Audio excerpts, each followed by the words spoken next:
Bien, hermanos, vamos a continuar con el tema de Jonás. Vamos a entrar a lo que es el capítulo 2 de este libro.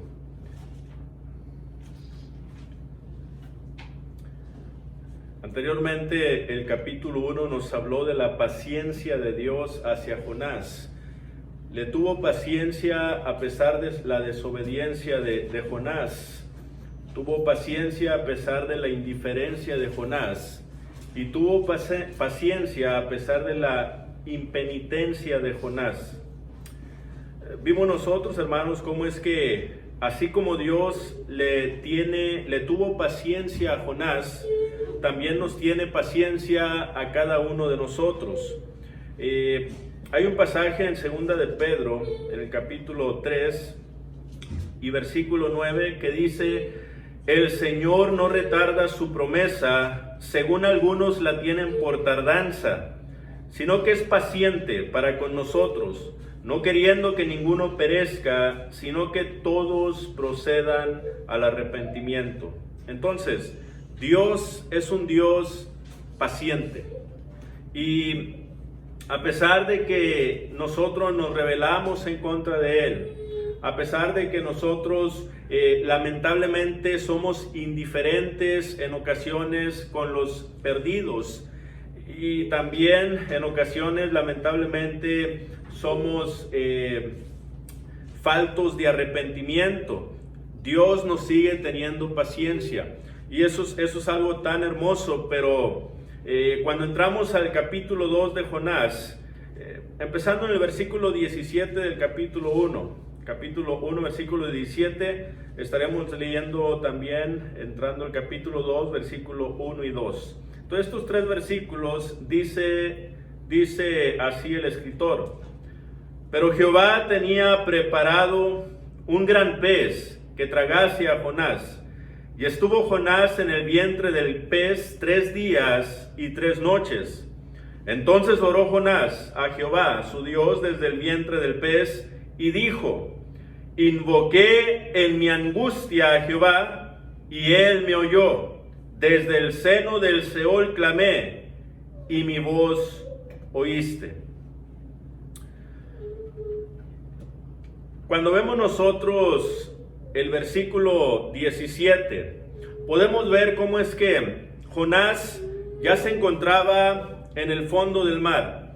Empezaba a descender hacia abajo del mar, y fue en ese momento donde Dios tuvo misericordia de Jonás y envió un gran pez para que lo tragase, y así éste pudiera sobrevivir. Vemos nosotros cómo es que Jehová demuestra su misericordia por medio de este gran pez. Hermanos, primer pregunta que debemos de responder es esta: ¿qué es misericordia, o cómo se revela la misericordia de Dios hacia los hombres? Hay un pasaje en la Escritura que nos da una definición precisa de lo que es misericordia y cómo Dios demuestra su misericordia al hombre. Cuando vamos al Salmo 103 y versos del 8 al 10, el Salmo 103, versos del 8 al 10, nos da una definición muy interesante y a su vez clara de lo que es la misericordia.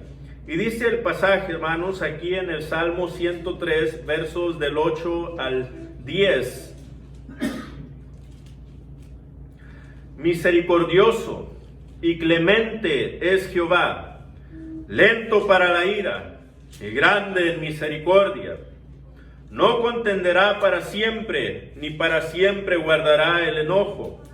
No ha hecho con nosotros conforme a nuestras iniquidades, ni nos ha pagado conforme a nuestros pecados. Misericordioso y clemente es Jehová, lento para la ira y grande en misericordia. Y luego el verso 10, hermanos, podemos ver una definición muy clara: no ha hecho con nosotros conforme a nuestras iniquidades, ni nos ha pagado conforme a nuestros pecados. En otras palabras, misericordia, hermanos, es no darle al hombre lo que el hombre se merece. Eso es misericordia. Y eso es lo que Dios demostró a través de la desobediencia de Jonás. A pesar de que éste fue lanzado al mar, a pesar de que pudo haberlo dejado morir por su desobediencia, por su indiferencia y por su falta de arrepentimiento, Dios le tuvo misericordia, no dándole lo que él realmente se merecía. Entonces Jonás se merecía la muerte, Jonás se merecía la destrucción, Jonás se merecía, hermanos, el infierno, pero Dios no le dio esto, no le dio lo que él realmente merecía. ¿Por qué? Bueno, otra definición de misericordia es miseria o dolor de corazón, ¿verdad? Misericordia, cordia, corazón, dolor de corazón. A Dios le dolió su corazón al mirar cómo es que Jonás empezaba a cada vez más hundirse en ese profundo mar embravecido. A Dios le dolió su corazón y no le dio lo que éste se merecía, ¿ve? Sino que le tuvo misericordia, y eso es lo que es misericordia. Ahora, Dios, hermanos, tiene misericordia de cada uno de nosotros, a pesar de que en ocasiones nos rebelamos, a pesar de que en ocasiones no hacemos su voluntad, a pesar de que en ocasiones lamentablemente somos indiferentes y con faltos de arrepentimiento, Dios nos sigue teniendo una gran misericordia a nosotros. Y gracias a Él por su misericordia, porque sin su misericordia, hermanos, nosotros no estuviéramos aquí. Sin su misericordia, probablemente nosotros ya estuviéramos en el infierno. Ahora, la misericordia simplemente es el tiempo que Dios te da para que tú empieces a reflexionar y empieces a cambiar tu manera de pensar y empieces a transformar tu corazón. Eso es. Usted recuerda, hace un tiempo atrás, vamos a poner 1 año, 2 años, usted ponga el número. ¿Cómo era usted antes? A comparación de hoy. Ahora, no es para que se halague, no es para que se alabe, no le estoy preguntando por eso, sino simplemente le estoy preguntando porque si usted ya ha cambiado, si usted ya se ha dado cuenta de los errores que cometía antes, de cómo es que usted era tan ingenuo, tan rebelde, tan ignorante, tan falto de entendimiento y conocimiento, tan falto de amor, ahora usted se da cuenta de esas cosas. ¿A poco no se avergüenza de ello? ¿Sí? Y quisiera regresar el tiempo para borrar todo aquello que usted cometió en contra de Dios o en contra de sus hermanos. Pero eso es misericordia. Misericordia es que Dios le está dando el tiempo para que usted vaya corrigiendo esas miserias que usted tiene en su ser, esas cosas que le están afectando para no agradar a Dios. Dios en su misericordia le está dando el tiempo para que usted vaya transformándose, vaya cambiando. Probablemente usted piensa es que yo nunca voy a cambiar. No piense así. Todos podemos cambiar. Todos tenemos la capacidad de cambiar, siempre y cuando nosotros nos abandonemos en la misericordia de Dios, ¿verdad? Y creamos en Él, en su gran amor, el amor que nos tiene a nosotros. Ahora, cuando Jonás, hermanos, fue tragado por el gran pez, vemos nosotros cómo es que allí vamos a regresar ahí a Jonás, hermanos, en el capítulo 2, vemos nosotros cómo es que Jonás empieza a realizar una oración. Y el primer punto que estaremos viendo está basado en estos versículos. Bajo el tema, Dios escucha su oración. Dios escuchó la oración de Jonás. Y vamos a ver aquí cómo es que se realizó esto. Dice el versículo 1, entonces oró Jonás a Jehová su Dios, desde el vientre del pez, y dijo: Invoqué en mi angustia a Jehová y él me oyó. Desde el seno del Seol clamé y mi voz oíste. Entonces, vemos aquí, hermanos, cómo es que Jonás, aquí estamos viendo un punto muy importante, ¿verdad? Anteriormente, como mencioné un poco de esto la semana pasada, cuando Jonás se iba hundiendo, cuando Jonás iba ahogándose, iba descendiendo hacia las profundidades del mar, vemos nosotros, hermanos, cómo es que no reaccionó hasta que tocó fondo. Fue hasta ese momento en el que Jonás fue tragado por el pez y se dio cuenta, hermanos, que ya había tocado fondo. Ya no había, en su pensar, hermanos, ya no había esperanza para él. Él ya no podía hacer nada para salvarse a sí mismo. De hecho, él ya no sentía probablemente la esperanza de poder volver a salir de ese pez y poder así vivir para Jehová. Probablemente ya no sentía ningún tipo de esperanza, pero ya había tocado fondo. Pero no fue hasta que tocó fondo que se dio cuenta de esto, que volvió en sí. Y aún en lo secular podemos ver cómo es que hay personas que ahora son ricas, tienen mucho dinero. Cuando ellos te platican y te dan el testimonio de su vida, ellos, por ejemplo, uno de ellos decía lo siguiente: cuando me casé, empecé a tener mi familia, empezaba a batallar con mi economía. Dice, y no fue hasta que me senté en mi cama, estaba yo sentado en mi cama con todos los biles y las deudas que tenía, que eran miles y miles de dólares, dice esta persona, ¿verdad? Dice, y cuando estaba yo sacando todos mis papeles, mis deudas, miré que eran bastantes, dice, a tal grado que mi esposa estaba acostada y la cubrí con los papeles y de las deudas que yo tenía, dice. Y cuando miré esto y miré a mi esposa allí acostada, cobijada con todas las deudas que yo tenía, fue allí cuando volví en sí, dice esta persona, ¿verdad? Fue allí cuando empecé a pensar y dije, ¿qué estoy haciendo con mi vida? ¿Por qué estoy así? O sea, tengo la capacidad de mejorar, ¿por qué no lo hago? Y fue allí cuando esta persona tocó fondo, y ahora estoy hablando en un sentido secular, ¿verdad? Esta persona tocó fondo y se cansó de vivir así, se cansó de vivir endeudado, dijo, ya no más, ya no más. Y ahorita es una de las personas más ricas del mundo. Pero eso es en lo secular, hermanos. Pero ahora, en lo espiritual debe de ser algo similar. En lo espiritual, tú debes de pensar y decir, bueno, ¿qué está pasando con mi vida? ¿Por qué mi vida cada vez está peor? O sea, ya me encuentro tocando fondo. Ya no siento esperanza alguna. Ya no tengo fuerzas para seguir adelante. Ya no siento las ganas. Entonces, ¿qué hago, Señor? Y es allí cuando tú tienes que despertar.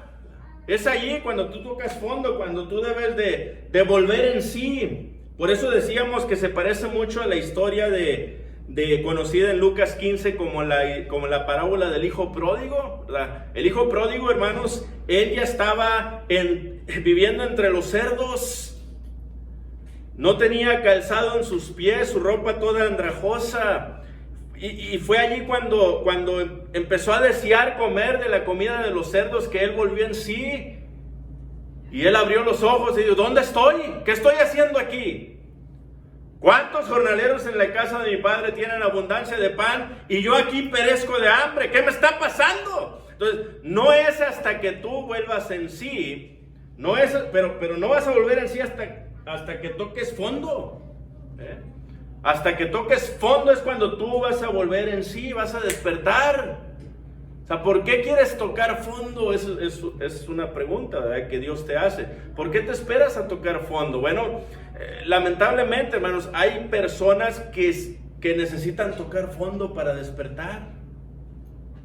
Personas, déjame ponérselo de esta manera. Personas que estando con su familia, dentro de la iglesia, adorando a Dios junto con su familia, empezaron, hermanos, lamentablemente a desligarse de Dios, a deslizarse de Dios poco a poco. Empezaron a sentir esas ganas de querer reunirse, de querer convivir con los hermanos, mucho menos de querer evangelizar. Empezaron, hermanos, a apagarse poco a poco, a tal grado, y esta es una historia verídica, hermanos, a tal grado que empezaron a poner sus ojos en otra mujer y empezaron a salir con esa mujer. Y llegó al punto esta persona, este hermano, de perder a su familia por causa de esto. Fíjese, todo lo que perdió. ¿Pero por qué? Porque se empezó a deslizar de Dios, a alejarse poco a poco. No se estaba dando cuenta.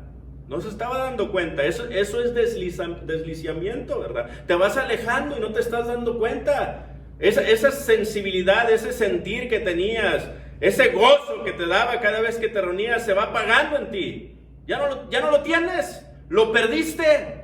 Y empiezas a querer llenar ese vacío con otras cosas. Y lo quieres empezar a llenar con el pecado. Y lo único que sucede es que el pecado te empieza a envenenar a tal grado que pierdes, en el caso de este hermano, hasta su familia, sus hijos. Imagínese.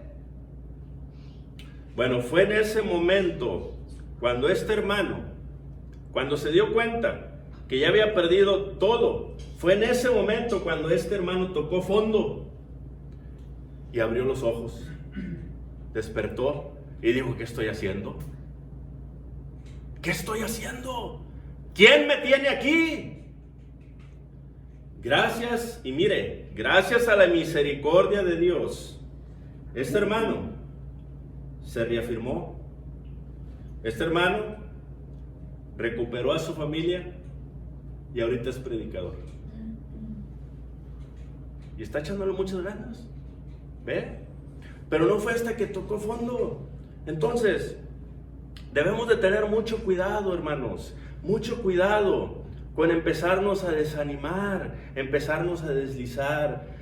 No hay que perder ese sentimiento en nuestro corazón, ese sentimiento de amor, de gozo, de pasión, de fervor, de ganas de la palabra de Dios, de ganas de llenarnos de Dios. No hay que perder eso, porque cuando pierdes eso, lamentablemente es cuando empiezas a hundirte en ese feroz mar.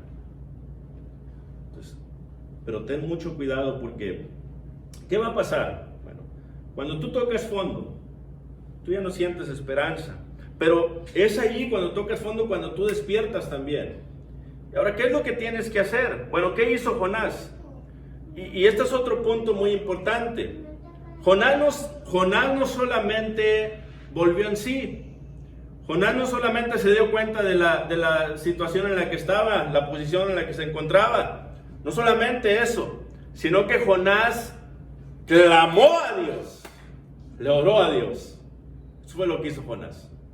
Por eso dice ahí: entonces oró Jonás a Jehová, a su Dios, desde el vientre del pez. Fíjense, desde el vientre de ese pez le oró a Dios y le dijo, dice: invoqué en mi angustia a Jehová y él me oyó. Hermanos, ¿qué tan angustiado no estaría Jonás? Se encontraba dentro de ese gran pez, donde no había luz, era oscuridad, hermanos, plena. Un lugar donde él no tenía la facilidad de moverse. Un lugar en la que él estaba, hermanos, él estaba realmente encadenado, encerrado, inmóvil. Así se encontraba. Fue en ese momento que él dijo: yo no puedo hacer nada por mí. No puedo hacer nada para salvarme yo mismo. No puedo hacer nada. Entonces, ¿quién es el único que me puede ayudar? Pues es Dios. Es el Señor. Y él le ora a Dios, hermanos. Miren lo que dice el Salmo 51, 17. Salmo 51, 17. En este salmo, David se encontraba en una posición un tanto similar. Él había pecado en contra de Dios, metiéndose con la mujer de Urías Eteo. Y él honestamente se sentía pésimo cuando Natán, el profeta, le reveló su pecado. Este se sentía pésimo, hermanos. Y vamos a leer solamente este versículo. ¿Por qué? Bueno, porque dice aquí David, los sacrificios de Dios son el espíritu quebrantado, al corazón contrito y humillado no despreciarás tú, oh Dios. Un corazón, ¿sabe lo que es un corazón contrito y humillado, hermanos? La palabra contrito quiere decir que te entristeces de más por un gran pecado o por un pecado que tú cometiste, ¿verdad? O sea, te diste cuenta de tu pecado y eso produce en ti una gran y profunda tristeza.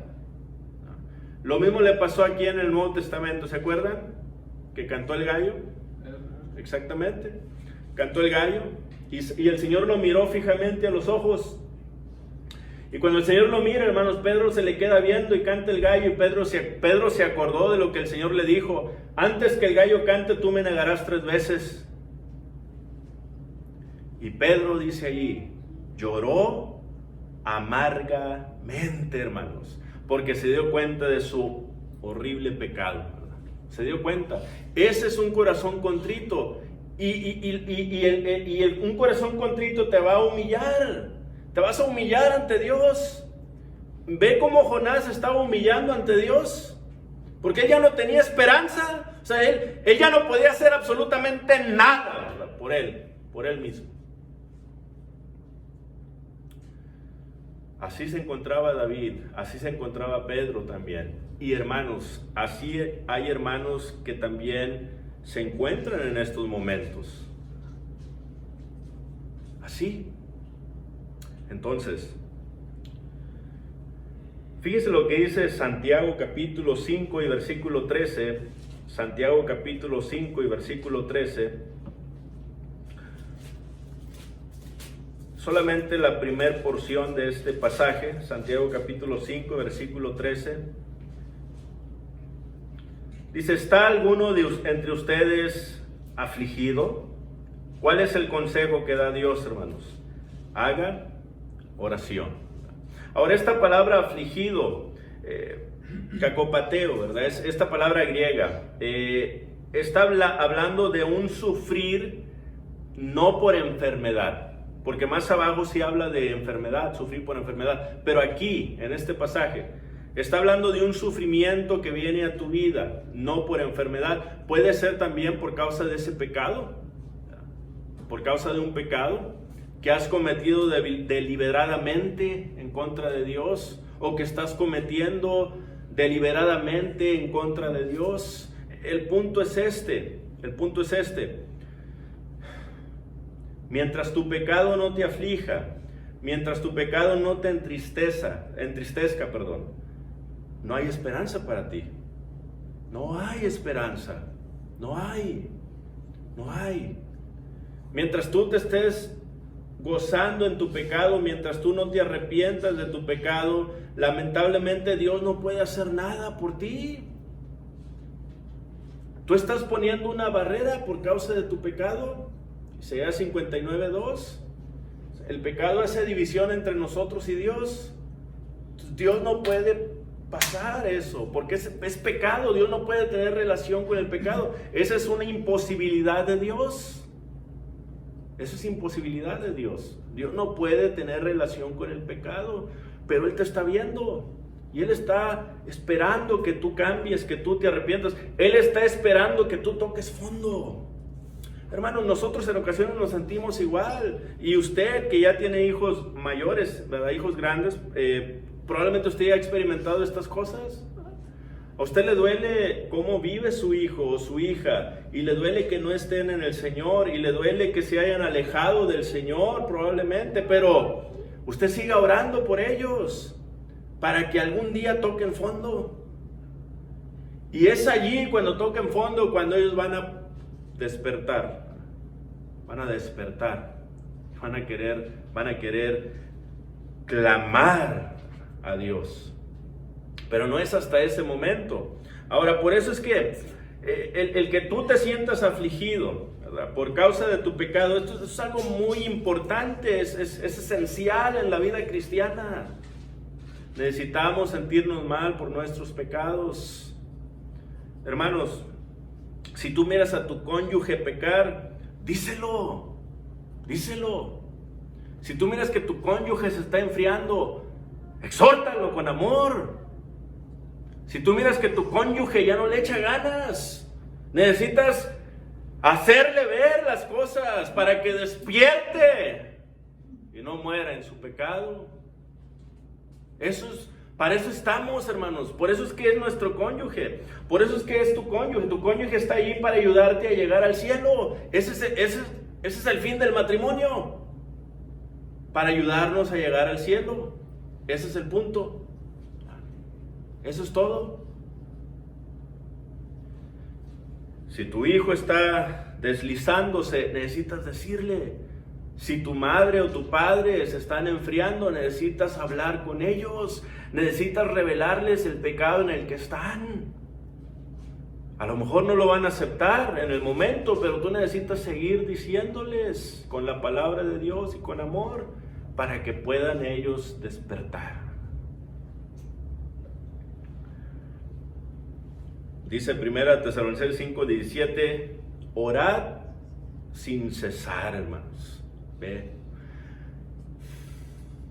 Si la persona no ha tocado fondo y no ha reflexionado y no está clamando a Dios, entonces tú ora por él. Ora por ella. Ora para que pueda reflexionar, para que pueda despertar. Ahora, cuando regresamos ahí a Jonás, hermanos, en el capítulo 2, nuevamente, vemos ahí cómo es que lo dice aquí Jonás. Y dijo, el versículo 2, invoqué en mi angustia a Jehová y él me oyó. Desde el seno del Seol clamé y mi voz oíste. Esta porción, desde el seno del Seol clamé, en otra versión dice, desde las entrañas del sepulcro pedí auxilio. Hermanos, nosotros necesitamos ayuda, necesitamos a Dios. Nosotros no somos nada sin Dios. Él sigue siendo Dios sin nosotros, pero nosotros no somos nada sin Él. Él es el único que nos puede auxiliar. Por eso es que a Él es el que le debemos de pedir todo el tiempo. Pero otra vez, no es hasta que vuelvas en sí, ¿verdad?, que tú vas a clamar. No es hasta ese momento. Entonces, ¿qué vas a hacer? ¿Qué vamos a hacer, hermanos? ¿Qué vamos a hacer? Sabemos, como dice aquí Jonás, ¿verdad? Invoqué en mi angustia a Jehová y él me oyó. Dice, y mi voz oíste, dice Jonás. Jonás sabía que a pesar de que él se encontraba en las profundidades del mar, en el vientre de este gran pez, el único que realmente lo podía oír era Dios. Él era el único que lo podía oír. Era el único. Y él, hermano, fíjese, un punto aquí importante. O sea, Jonás se rebeló en contra de Dios. Jonás no obedeció el mandamiento de Dios. Jonás, hermanos, estaba pecando deliberadamente en contra de Dios. Y Jonás, cuando estaba en la barca, él no sintió ningún tipo de interés de clamar a su Dios mientras estaba en la barca. Él lo que quería era morirse, así. Pero cuando estaba dentro de este pez, dentro del vientre de este pez, él se dio cuenta que necesitaba a Jehová. Se dio cuenta de esto. Y fue allí cuando él clamó, fue allí cuando él empezó a orar, y fue allí cuando Dios empezó, cuando él se dio cuenta que Dios lo estaba escuchando. Ahora yo le hago la pregunta, si Jonás hubiera orado cuando estaba en la barca, sin tener ningún tipo de arrepentimiento, de interés, sino solamente para satisfacer el oído de los marineros, ¿ustedes creen que Dios lo hubiera escuchado? No, hermanos, no. ¿Por qué? Porque Jonás realmente no estaba arrepentido.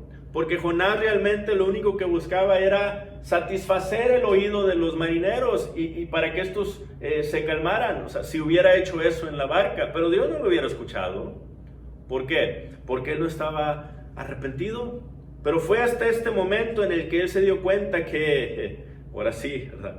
Señor, clamo a ti, ¿verdad? Y yo sé que tú me escuchas.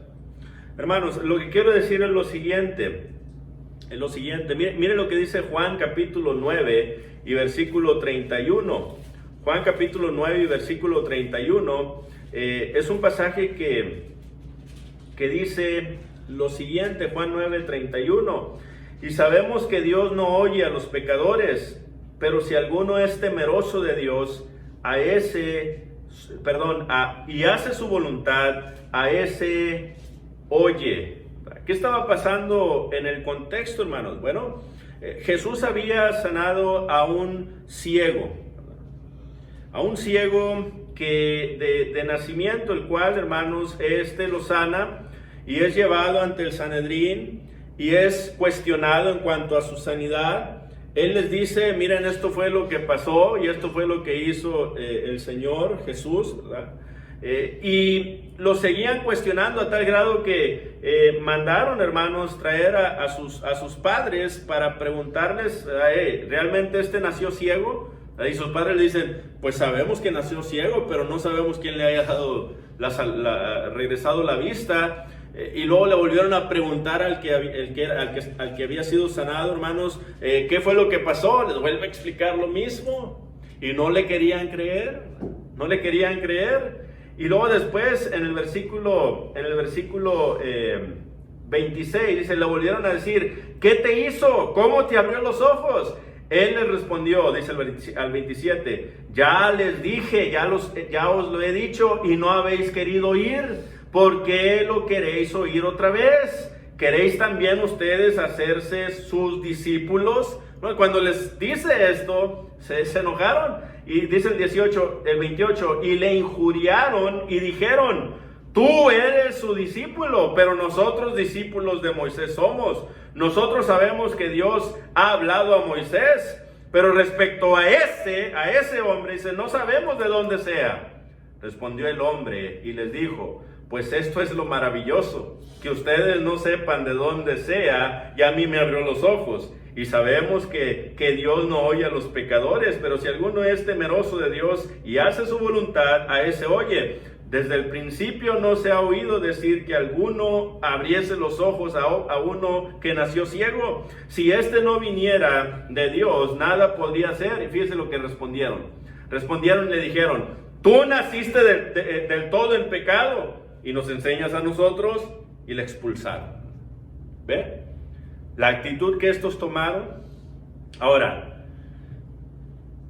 este ciego les estaba dando una gran enseñanza a estos principales sacerdotes y fariseos y saduceos, hermanos, a los del Sanedrín. Les estaba dando una gran enseñanza y les estaba diciendo, miren, esto es lo maravilloso, que ustedes no saben de dónde viene y a mí me abrió los ojos, pero sabemos que Dios no escucha a los pecadores, sino que escucha a todo aquel que es temeroso de Él y hace su voluntad. A ese sí lo oye.